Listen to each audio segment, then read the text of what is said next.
sahabat Bawaslu, saat ini saya sudah berada tepat di lereng Gunung Merapi, tepatnya di Desa Balerante. Kita akan ngobrol dengan jajaran Bawaslu Kabupaten Klaten dan Bawaslu ad hoc yang ada di Desa Balerante ini, mengetahui bagaimana situasi kondisi di tengah erupsi seperti ini. Apakah antusiasme masyarakat mengawasi tetap ada? Kita ikuti bersama dalam ngobrol bareng Bawaslu edisi Kerawanan Merapi.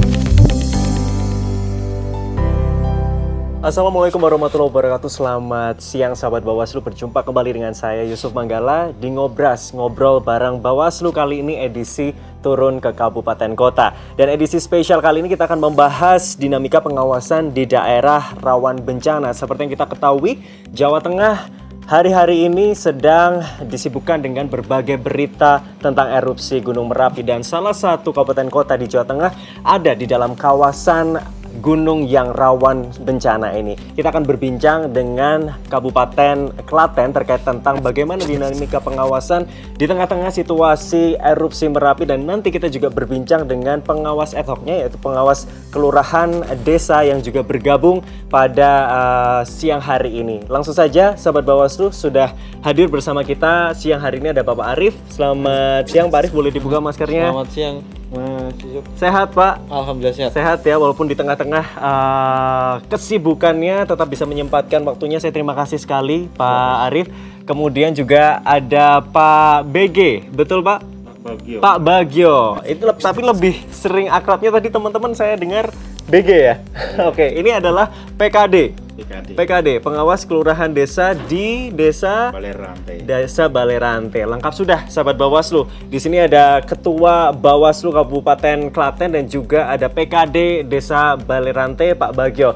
Pak, ini kan kalau kita lihat begitu situasi dan kondisinya, Merapi sedang erupsi ya. Dan tepat saat ini kita berdiri duduk di sini gitu ya. Ini di lereng Merapi, tepatnya di Desa Balerante. Kalau kita melihat di belakang, ini kalau misalkan suasananya cerah, kita bisa melihat puncak Merapi ya dari sini ya. Dan ini jaraknya berapa kilo dari Merapi? Oh, di sini 8 kilo. 8 kilo ya, 8 kilo. Dan ini sebenarnya masih kelihatan ya, kita bisa berbalik ke belakang, ini kelihatan puncak Merapinya agak sedikit terlihat begitu. Mungkin di kamera tidak begitu jelas, tapi saya melihat dengan jelas di sini puncak Gunung Merapi terlihat begitu ya. Dan seperti yang memang diberitakan saat ini, memang sudah terjadi erupsi Gunung Merapi dan statusnya siaga ya? Siaga ya, siaga 3. Nah, saya ingin bertanya dulu kepada Pak Arif selaku Ketua Bawaslu Kabupaten Klaten ya. Ini melihat Klaten berada dalam kawasan Merapi yang saat ini sedang terjadi erupsi, ini bagaimana tanggapan dari Pak Arif sendiri selaku Ketua Bawaslu? Karena tinggal kurang lebih hitungan puluhan hari lagi ya, sekitar 20-an hari lagi kita akan melaksanakan Pilkada serentak pemilihan kepala daerah 9 Desember. Gimana tanggapan dari Pak Arif? Ya. Terima kasih Mas Yusuf. Bahwa kami di Bawaslu Kabupaten Klaten bersama dengan teman-teman KPU kemarin, kemudian bersama dengan pemerintah daerah di Kabupaten Klaten sudah berkoordinasi. Kami berkoordinasi dengan pemerintah Kabupaten Klaten terkait dengan adanya kondisi Gunung Merapi yang sekarang sedang terjadi. Dengan kondisi yang sekarang, beberapa planning sudah diterapkan bersama dengan kami penyelenggara pemilu dengan pemerintah daerah di Kabupaten Klaten. Sampai hari ini, sampai dengan kondisi sekarang, informasi dari Panwas Desa, Panwas Kecamatan di Kemalang, sementara baru sekitar 270 Mas BG ya? 275 yang sudah mengungsi, tetapi sampai hari ini bahwa untuk memindah TPS ke pengungsian baru 1 TPS yang digeser. 2 TPS. Sudah 2 TPS hari ini. Rencana 2 TPS yang semula itu berada di TPS 4 itu di tempat pengungsian. Ya. Kemudian digeser ke rumah warga. Kemudian yang di TPS 1 digeser ke tempat pengungsian. Tujuannya biar tidak jadi satu antara 2 TPS itu, biar tidak menimbulkan kebingungan masyarakat yang mau menggunakan hak pilih di TPS tersebut. Itu apabila kondisi Merapi masih seperti yang sekarang sampai nanti hari H. Tetapi tentu selain dengan pada hari pemilihan nanti yang perlu kita lakukan pengawasan lebih ketat itu terkait dengan karena kondisi bencana itu kan cenderung lebih biasanya akan ada bantuan ini Mas Yusuf. Nah, ini teman-teman Panwas Kecamatan bersama Panwas Desa di Kecamatan Kemalang, mereka semakin lebih mengintensifkan pengawasan. Tujuannya tentu jangan sampai nanti beberapa bantuan itu yang kemudian bantuannya menjadi ada gambar paslon dan mengarah ke money politik. Oke, jadi antisipasi dari segi kebawasluannya begitu ya, bahwa karena situasi kondisinya ini rawan bencana, begitu disinyalir ada memang mungkin bantuan-bantuan yang mengatasnamakan sehingga itu yang diindikasikan nantinya pelanggaran pilkada. Pak Arief, nanti akan saya bahas lebih detail begitu ya terkait tentang apa saja yang mungkin strategi pengawasan yang sudah dilakukan. Nah, melihat situasi Merapi seperti ini dan Klaten ini merupakan salah satu daerah yang ada dekat dengan Gunung Merapi begitu ya. Sudah adakah koordinasi begitu? Tadi sudah dijelaskan sih memang sudah ada koordinasi. Tapi apa saja nih koordinasi yang dilakukan dengan mungkin BPBD dan juga dengan KPU begitu ya terkait tentang antisipasi atau skema-skema gitu berbagai kemungkinan yang akan nanti terjadi di hari H gitu. Tentu skema yang kemarin kita bahas dengan Pemda, dengan KPU adalah tentu apabila nanti kondisinya semakin meningkat bahwa TPS itu akan dipindah ke tempat pengungsian, entah itu pengungsian sementara atau bahkan sampai tempat evakuasi akhir ataupun evakuasi sementara. Jadi TPS yang ada di lereng Merapi ini di 3 desa. Di 3 desa ini nanti yang kemungkinan akan dipindah untuk TPS-nya ke tempat pengungsian. Begitu. Lereng di 3 desa Kecamatan Kemalang ini ya. Saya ingin beralih ke Pak Bagio begitu ya. Ini merupakan Kecamatan Pemalang dan desanya Kemalang ya. Tadi desanya adalah Balerante. Nah, ini bisa dijelaskan Pak, ini mengapa menjadi salah satu daerah rawan di sini dan berapa jaraknya dengan Merapi, kemudian jumlah penduduknya di sini berapa? Ya, terima kasih Pak Yusuf. Dari keterangan yang saya terima itu untuk wilayah Balerante itu memang penduduknya atau jumlah pemilihnya sekitar kalau 1.600-an, kurang lebihnya segitu. Terus kemudian untuk kenapa di Balerante menjadi perhatian khusus, karena di Balerante pada tahun 2010 itu sebagai area ATL, area terdampak langsung. Makanya untuk kondisi siaga 3 ini, warga untuk KRB 3 khususnya ini sudah mulai mengungsi. Jadi ya tentu saja ini ada sedikit permasalahan bagaimana nanti untuk pelaksanaan pemilu. Namun kemarin saya juga sudah berkoordinasi dengan PPK bahwa memang sudah ada planning untuk pemindahan TPS tersebut. Itu yang saya sampaikan. Oke, ini kalau boleh tahu terakhir Merapi meletus di tahun berapa Pak? 2010. 2010 ya, dan berarti memang situasi ini sudah pernah dialami sebelumnya sama Pak Bagio begitu ya. Betul. Dan antisipasi pun juga sudah terfikirkan begitu.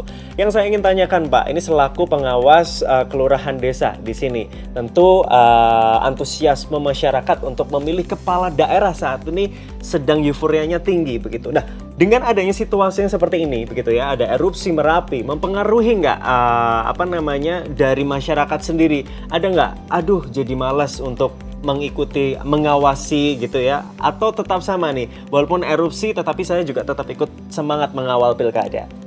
Kalau untuk pengawasan, kami tetap melakukan pengawasan seperti biasanya. Namun untuk antusias masyarakat untuk memikirkan pilkada, saya kira juga ada penurunan. Karena memikirkan nasibnya sendiri sekarang ini masih gonjang-ganjing kalau bisa dibilang seperti itu. Tidak dipungkiri ya? Ya, jadi memang ada penurunan untuk antusias itu karena baru fokus di baik itu ternak maupun jiwanya sendiri karena ternaknya juga dievakuasi.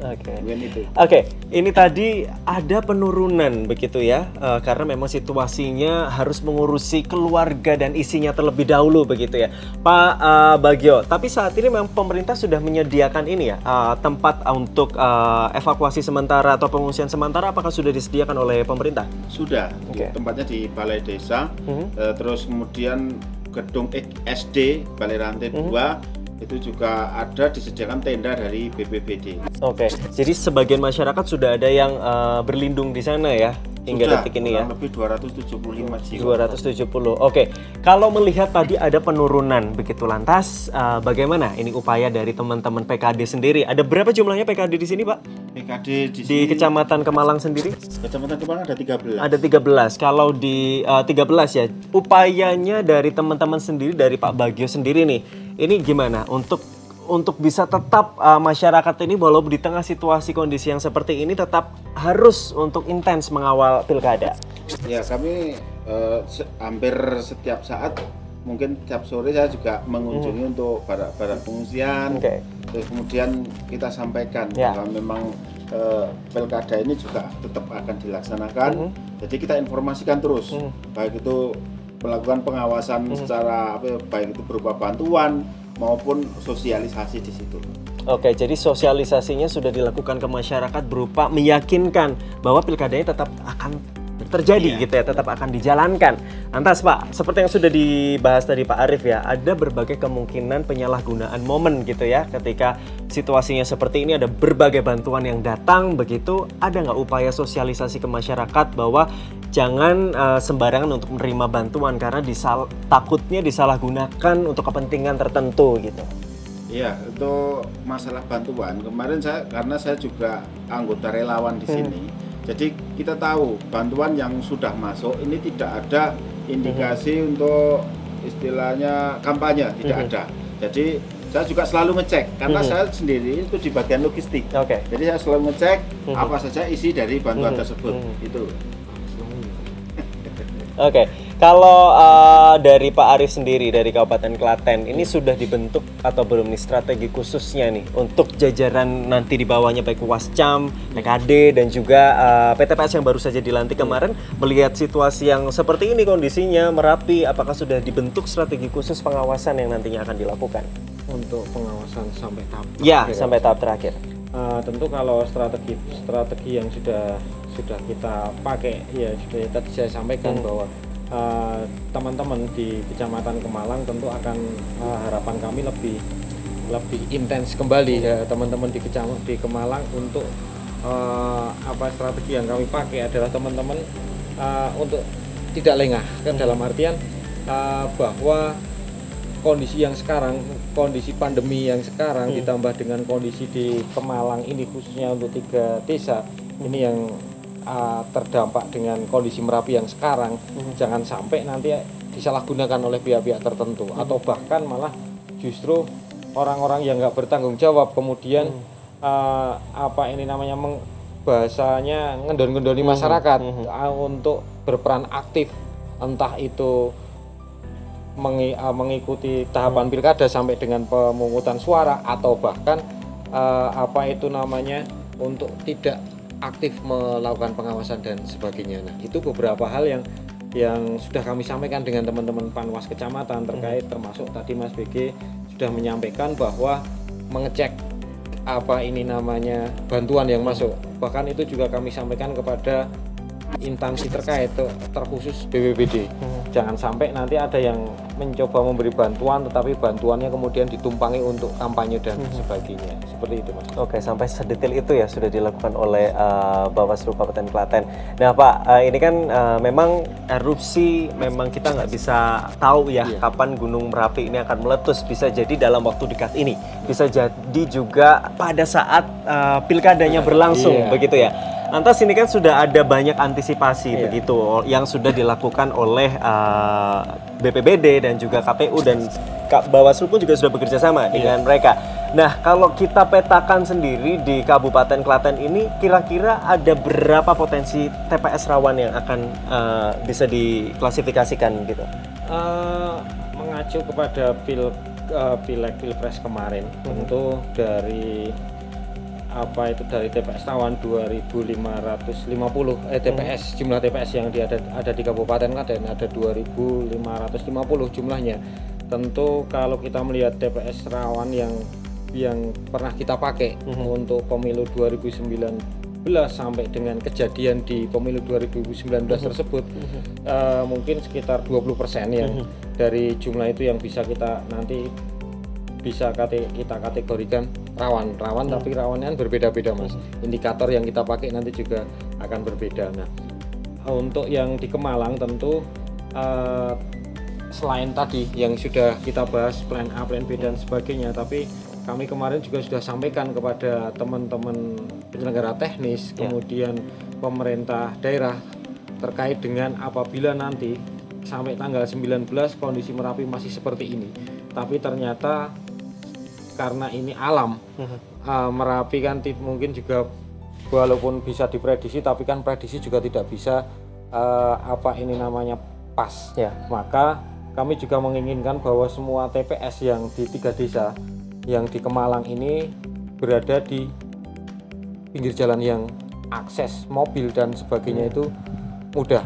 Dalam artian apabila nanti tiba-tiba jam tanggal 9, ya ini ya nggak kita harapkan sebenarnya. Apabila tanggal 9 sudah dilakukan pencoblosan, beberapa sudah jalan misalkan sampai jam 12 misalkan, ternyata Merapi kemudian menimbulkan aktivitas yang lebih dan apa yang harus diselamatkan, dan itu sudah bagian yang kami sampaikan kepada teman-teman. Intinya misalkan yang harus disampaikan tentu salah satunya adalah surat suara yang sudah dicoblos misalkan. Nah, bagaimana evakuasi dan sebagainya, dan harus apa dulu yang diselamatkan dan sebagainya. Nah, itu salah satu antisipasi dalam upaya kita menjaga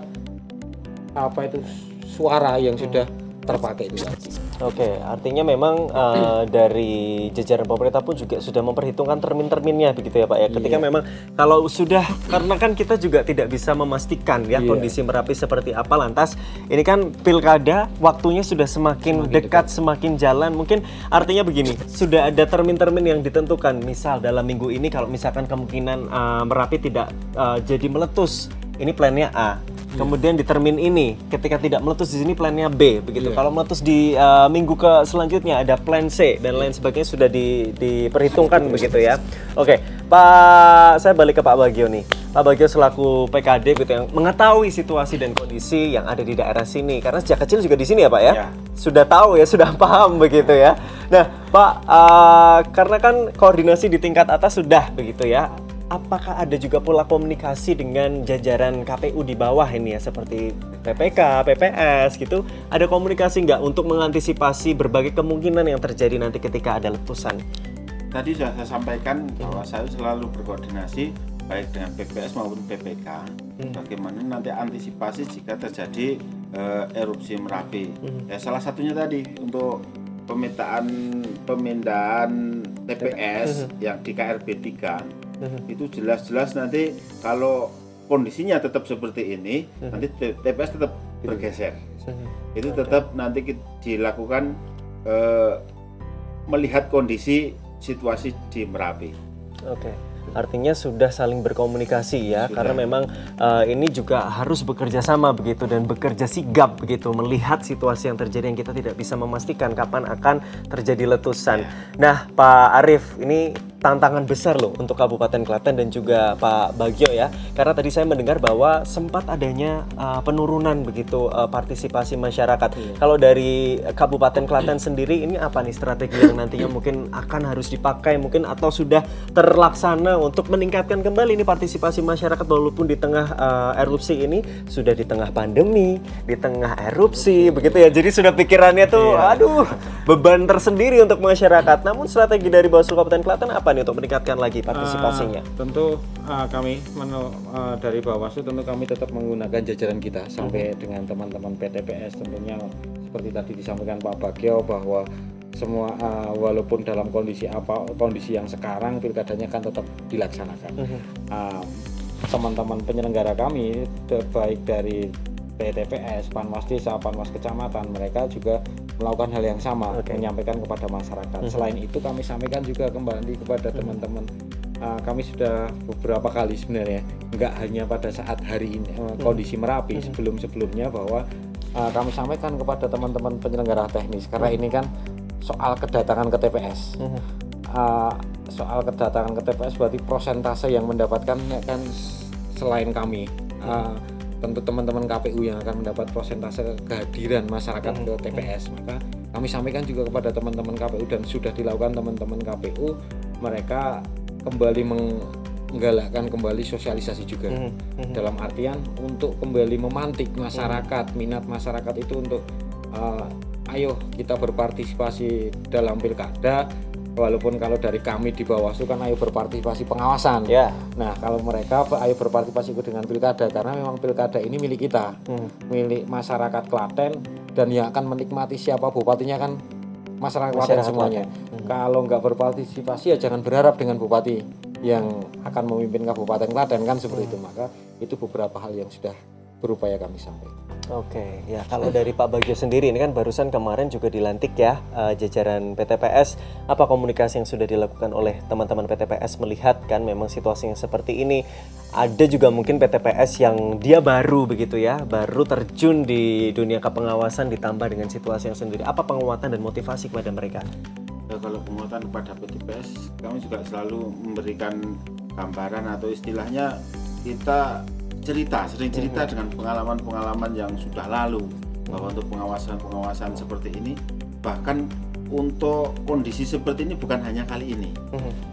Pas dilaksanakan pemilu, ternyata Merapi dalam kondisi yang agak meningkat, bukan hanya kali ini, tapi mungkin di tahun yang lalu sudah terjadi. Jadi tetap kita selalu berkoordinasi terus, baik itu pengawasan untuk wilayah yang tidak mengungsi maupun yang wilayah mengungsi, karena PTPS yang kita jaring juga dari beberapa TPS. Gitu. Oke, berarti artinya penguatan selalu ditekankan begitu ya untuk jajaran PTPS, dan ini bukan pengalaman pertama bahwa sebelumnya ada, tapi antisipasi tetap harus dilakukan. Nah, Pak Bagio, ini saya menarik sekali karena tadi disebutkan ini juga, selain PTPS, ini juga suatu keistimewaan, kebanggaan juga adalah relawan bencana gitu ya. Apa itu yang dilakukan di situ dan sudah beberapa lama ini bergabung menjadi relawan bencana? Bergabung menjadi relawan bencana, sebenarnya saya jadi relawan sudah lama, namun untuk bergabung di tim relawan desa saya baru kurang lebih 1 tahun. Dan ini saya kebetulan ditempatkan di bagian logistik, jadi saya sembari melakukan relawan saya juga bisa mengawasi bantuan yang masuk. Jadi memang ini suatu privilege ya, keistimewaan juga dari Pak Bagio, selain PTPS juga relawan. Jadi ketika mengawasi ada mungkin pergejolakan, ada tanda-tanda bencana, langsung bisa antisipasi gitu ya Pak ya. Nah Pak Bagio, Pak Arief, menarik sekali ini perbincangan kita ya. Tak terasa memang sudah hampir 30 menit juga di perbincangan kita. Tapi saya ingin nih pamungkas dari Pak Bagio dan juga Pak Arief, harapannya apa nih untuk pilkada di Kabupaten Klaten supaya berjalan lancar, dan juga walaupun di tengah erupsi dan juga pandemi ini masyarakat tetap antusias untuk juga tidak ikut serta saja ya, tapi ikut mengawasi setiap proses pilkada yang ada. Dari Pak Arief dulu mungkin. Ya. Terima kasih Mas Yusuf.